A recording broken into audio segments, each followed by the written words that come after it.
Hi there, तो आज हम लोग लीड कोड का प्रॉब्लम नंबर 1404 देख रहे हैं। Number of steps to reduce a number in binary representation to 1। तो यहाँ पे हमें एक नंबर दिया होगा स्ट्रिंग के फॉर्म में, ठीक है, और हमें इस नंबर को इवेंचुअली 1 में रिड्यूस करना है। तो हमारे पास कंडीशन क्या दी हुई है, अगर हमारा जो नंबर है वो इवन है तो हम इसको डिवाइड बाई 2 कर सकते हैं, और अगर हमारा जो नंबर है वो ऑड है तो हम इसमें एक ऐड कर सकते हैं, ठीक है। तो अगर हमारा नंबर इवन होगा तो यहाँ पे 0th प्लेस में 0 बिट होगी, और अगर हमारा नंबर ऑड होगा तो यहाँ पे हमारे पास 1 बिट होगी, ठीक है, क्योंकि यही वाली जो बिट होती है वो डिसाइड करती है कि हमारा नंबर इवन होगा कि ऑड होगा, ठीक है। तो हम अपनी जो स्ट्रिंग है उसको लास्ट से ट्रेवर्स कर सकते हैं और सारे स्टेप्स को अपने आंसर के लिए ऐड कर सकते हैं। तो अगर हमारी जो लास्ट बिट है ये 0 होती है तो हमें अपने आंसर के लिए एक स्टेप ऐड कर देना है, ठीक है।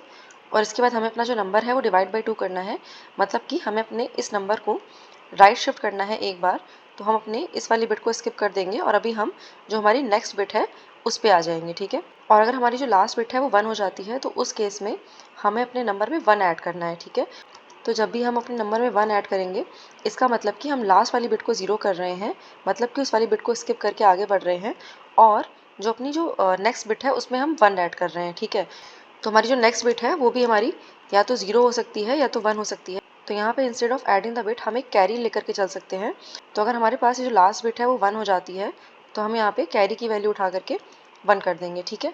और इसके बाद जब हम अपनी नेक्स्ट बिट चेक कर रहे होंगे तो हम उस पर्टिकुलर बिट में जो कैरी वाली वैल्यू आ रही होगी उसको ऐड करके चेक कर रहे होंगे, ठीक है। तो यहाँ पे जैसे 0 आ रहा है हमारे पास, और यहाँ पे 0 में जब हमने 1 ऐड किया तो हमारे पास इवेंचुअली यहाँ पे 1 आ जाएगा, ठीक है।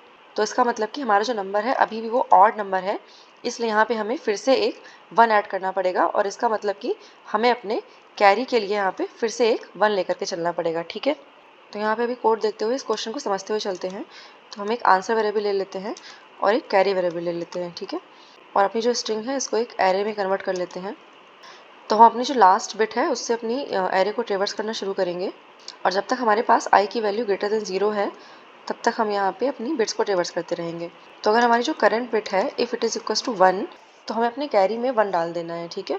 तो यहाँ पे जो एर आई की वैल्यू है उसमें हम अगर कैरी ऐड करेंगे और इसकी वैल्यू इवेंचुअली 1 आ रही है, इसका मतलब कि हमारा जो नंबर है अभी भी ऑड नंबर ही है। तो हमें यहाँ पे कैरी की वैल्यू वापस से 1 सेट कर देनी है, और यहाँ पे हम आंसर की वैल्यू अपडेट करके आंसर प्लस 2 कर देंगे, क्योंकि यहाँ पे हमने पहले तो ये जो कैरी वाली वैल्यू है उसको यूज़ किया है, उसके अलावा हमने इस नंबर को ऑड से इवन भी किया है।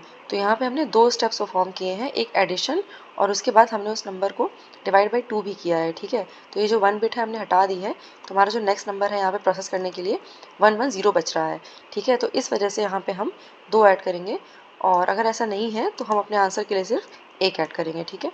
वन मोर थिंग, अगर हमारे पास कैरी में कोई वैल्यू बच रही होगी ना तो हमें उसे भी प्रोसेस करना पड़ेगा, इसलिए हम यहाँ पे आंसर में कैरी को भी ऐड करके भेज देते हैं, ठीक है।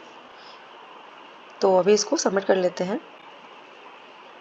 तो यहाँ पे अगर हम टाइम कॉम्प्लेक्सिटी की बात करें तो हम ये जो फॉर लूप चला रहे हैं ये हमारा ऑर्डर ऑफ n टाइम तक चलेगा, और अगर हम स्पेस कॉम्प्लेक्सिटी की बात करें तो हमने जो कैर एरे ली है ये हमारी ऑर्डर ऑफ n स्पेस ले रही होगी। So yeah that was all for this video. Thank you for watching. I will see you next time. Bye.